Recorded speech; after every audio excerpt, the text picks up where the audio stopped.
Alright, hi everybody, welcome to my introductory video. My name is Braden Hubbard, and this is just kind of my introduction for data and analysis. So a little bit about me. I'm currently not a traditional educator. I am not actually in a school. I kind of have a long history, or not long, it's brief, but it feels long for my lifespan on getting to this current point. Currently, I'm in HR and office support for a nursing home. I do payroll and I do all those kind of small odds and ends, so I definitely see data on that aspect of it. I'm about to start my student teaching, I started in August, so next semester I am in contact with a school, and I actually go to talk to them on Friday. It's been postponed a couple times due to COVID, so hopefully that kind of breaks down a little bit and stops happening. Alright, so my goals. I really want to get into school in August, get that kind of first-hand experience. I'm set to graduate in December if all goes well. With that being said, I haven't had that in-person interaction with schools because my practicum was actually canceled because of COVID. My goal is I want to make a difference to students. I've always had this kind of drive to help students, even in previous decisions on what I was doing. I always wanted to be there for the youth, essentially, which is my next goal, is to help the youth. Students are super important. It is always good to help them at school, but as a leader and an icon for them to look at, it is important to be good to them outside of the school as well. My reasoning for this, I've always had a strong desire to help kids, and then my path to where I currently am has been long and full of these kind of different adventures that kind of have shaped where I am now. When I went to school, my initial thing was I was going to be a lawyer. I took criminal justice with legal studies, and I had a focus on youth. I wanted to be a lawyer, like a defense lawyer for youth. That way I can kind of see them in their times of need and help them grow as people and as individuals. Kind of got to where I could go to school or go to law school after graduating with my bachelor's, and decided that wasn't kind of the path for me.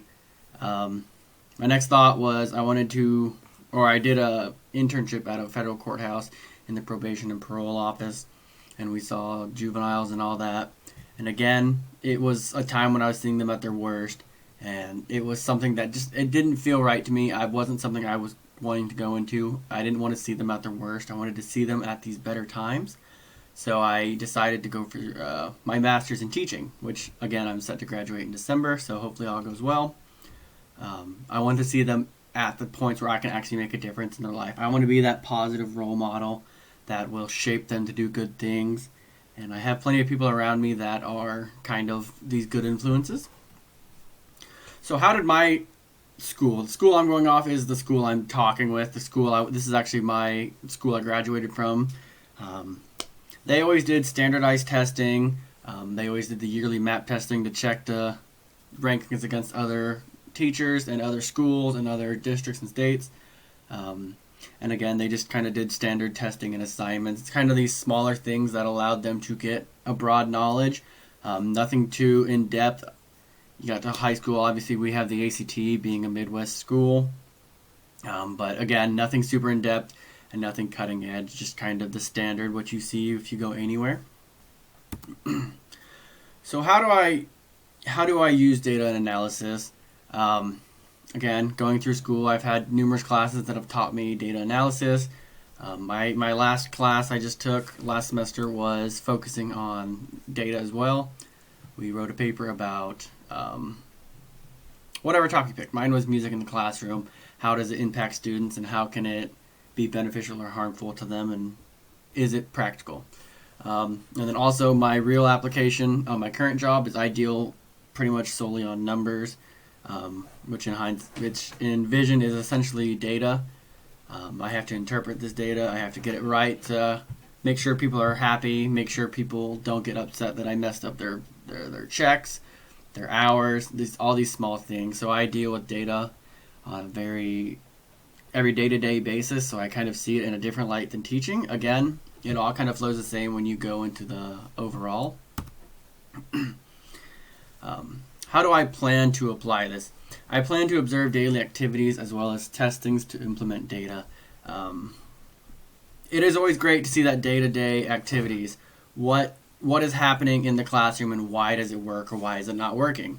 That is the data that is important for teachers. Yes, the map testing is great because it shows you kind of a general area on what they're doing good at, what they're doing bad at, and what needs improvement. But if you don't have this daily observation, you won't see it on a more in-depth level. You won't see this personal application, and it kind of can detach you from that. Another thing is application of seating charts. Is it beneficial? Is it not? My last class, I did the music in the classroom. These are all kind of examples of small things that you don't tend to think about but can make major impacts on student interaction, student involvement. They're just kind of focus on the assignment. And my last way of doing this is I want to get the school system experience and use that to implement data. Because obviously I went through as a student, I did college and I did all that.